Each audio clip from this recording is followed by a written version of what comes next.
Hey, good morning and welcome to another Wu-Tang Wednesday. So guys, let's talk about some belts, hoses, and batteries. Why are we talking about that today? Me and Nick have been doing a lot of belts, hoses, batteries, well, coolant related fixes.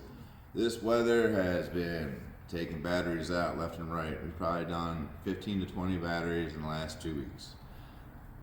Craziness. These deep cold weathers are taking these batteries out. So if you got an aging battery, you get another cold snap, your battery might not last. You might want to change the battery. But a lot of coolant issues, guys. Guys, maintenance on these cars are so incredibly important these days, it's unreal. And one of the systems I see that's really not maintenance as properly as it should be is the coolant systems. And guys, let's talk about this. These coolant systems are getting really cheesy and really crappy. This customer, the Wackies, Ford's back. That's one we did the big turbo job on. So, next thing you know, she was seeing some coolant on, the driveway. So, all right, let's get her back in and see what's going on. Then, of course, we found something you don't ever want to find on the Ford, really, is the heater hoses started to leak. And look at this heater hose.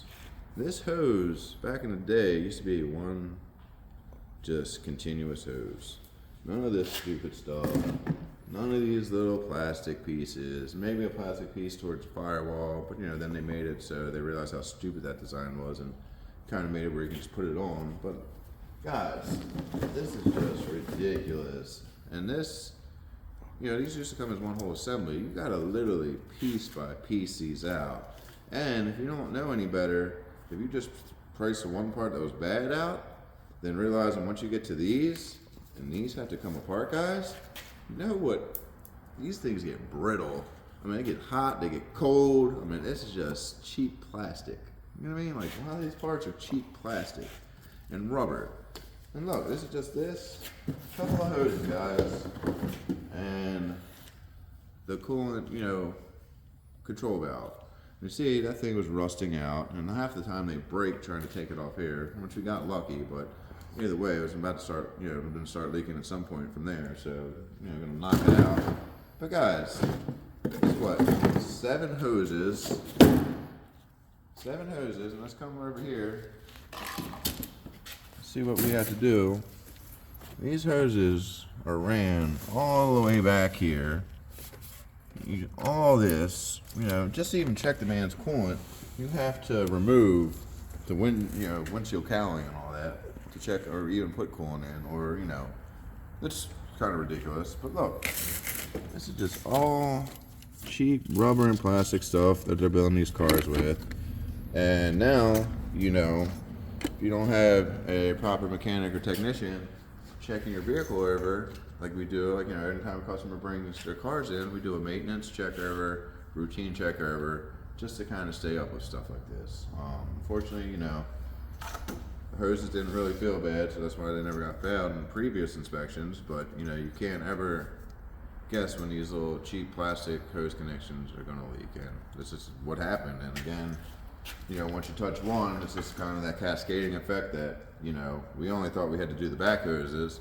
Then Nick found that the one hose that runs from the back of the engine all the way up to here, all the way over to here, that was also leaking. So it was just one of those events like, man, and this is what these cars are turning into, guys. And again, preventive maintenance helps a lot with this. Your mechanic says, hey guys, you got some swollen hoses are getting soft, or your coolant's getting dirty, flush it out. The more cleaner you keep this vehicle, internally, the longer it's going to last you guys. Like, the days of cheaping out on your car are really over, guys, because now things we're seeing on these cars are just getting ridiculous.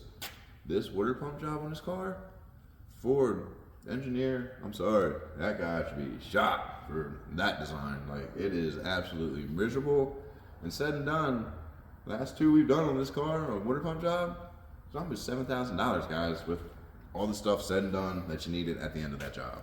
And $7,000 for a water pump and timing chain, like, crazy. And that's so much more than a water pump and timing chain, guys. Believe me when I get into that, but we'll do that one another time. Just remember, guys, these cars are getting really expensive. and things are, I'm seeing it price wise are blowing my mind. Again, said and done, out the door. This job, like I said, those hoses, that valve, labor included. This is $1,800, guys. $1,800 for cheap plastic and rubber hoses that they're throwing on these cars. It doesn't make any sense to me. You know what I mean? Like, and when I sell jobs like this, because I'm from the old school, I remember hoses like, maybe, $5, $10. I mean, we're pretty cheap back in the day, but now we got hoses, a couple $100 for rubber and plastic. We're going the wrong way, guys, that's for real. But again, you can prevent a lot of this by just taking the time to take care of your car, guys. As long as you're doing that, it's gonna last you a lot longer. So just keep that in mind, and thank you for tuning in to another Wu-Tang Wednesday with your friendly neighborhood mechanic, MLP.